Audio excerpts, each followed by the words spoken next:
반갑습니다. 복지사입니다. 이더리움 블록체인은 15에서 25 TPS 정도입니다. 이 말은 15초에서 25초에 한 번씩 트랜잭션을 처리한다는 뜻인데요. 비트코인에 비하면 획기적으로 빠르고 좋은 블록체인인 건 맞습니다. 하지만 그렇다고 해서 지금 이더리움에서 디앱을 돌리는 게 탁월하고 좋은 선택이라고 할 수는 없는 게, 기존의 이더리움 위에서 돌아가던 디앱들이 확장성이 부족해서 속도가 너무 느려짐으로 인해서 서비스를 제대로 활용 못한다던가 이런 일들이 발생을 하곤 하죠. 대표적으로 크립토키티 같은 디앱들이 피해를 많이 보았던 것으로 유명한데요. 아무튼 이더리움은 지금 2.0으로 업그레이드를 하면서 확장성을 넓히고 이더리움 상에 무언가를 하려고 하는 디앱들이 서비스를 운영하는데 문제가 없게끔 하려고 하는 겁니다. 자, 암호화폐 평가기관 YGRatings가 트위터를 통해서 이더리움 창립자인 비탈릭 부테린에 의하면 이더리움 2.0이 완전히 실행되면 트랜잭션 컨펌 시간은 현재 몇 분에서 3에서 6초로 줄어들 것이라며 마치 지금 신용카드를 긁는 시간과 별로 차이가 없다라고 트윗을 했는데요. 사람들이 이 TPS가 개선된다는 이야기를 들으면 1차원적으로 생각하는 경향이 좀 있습니다. 이제 주고받는 속도가 빨라졌으니까 이더리움을 화폐처럼 주고받고 정말로 암호화폐처럼 사용되지 않을까라는 생각을 하시면서 기대를 하실 텐데요. 저는 이거는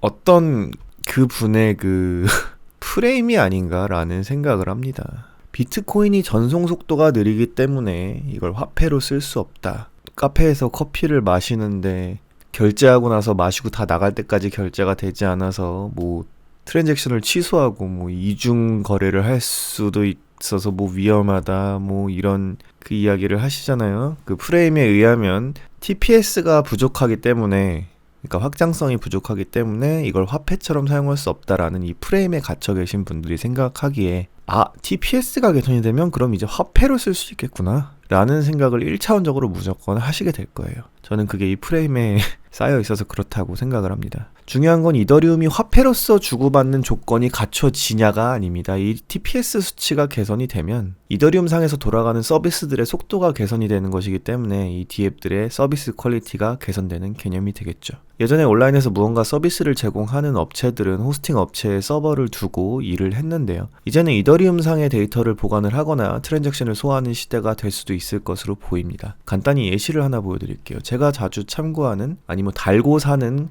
거의 그 정도 수준의 토큰포스트라는 크립토 뉴스 페이지가 있는데요. 토큰포스트 사랑합니다. 여기서 뉴스를 눌러보시면 해당 뉴스에 대한 데이터가 블록체인 상에 저장이 되어 있는 걸 확인해 보실 수 있습니다. 토큰포스트지 뉴스는 뉴스 상단에 이렇게 온체인이라고 표시를 해놨더라고요. 여기를 눌러보시면 트랜잭션 이력이 나오고요.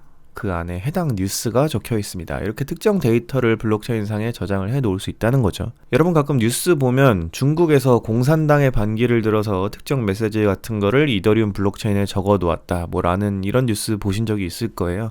홍콩 자유시위 때도 이런 게 좀 많이 사용이 됐다라고 뉴스에 나오는 걸 아마 보신 분들도 있으실 텐데, 그런 것들도 이것과 비슷한 방식입니다. 중국 당국에서 당에 반하는 사람들의 뉴스라던가 이런 것들을 좀 노출되지 않으려고 하잖아요. 그래서 중국의 많은 분들이 그런 검열을 피하고자 이더리움 블록체인상에 트랜잭션을 발생시키고 거기에 메시지를 적어 놓는 거죠. 그래서 중국에서는 지금 이더스캔도 차단해 놓았다고 하더라고요.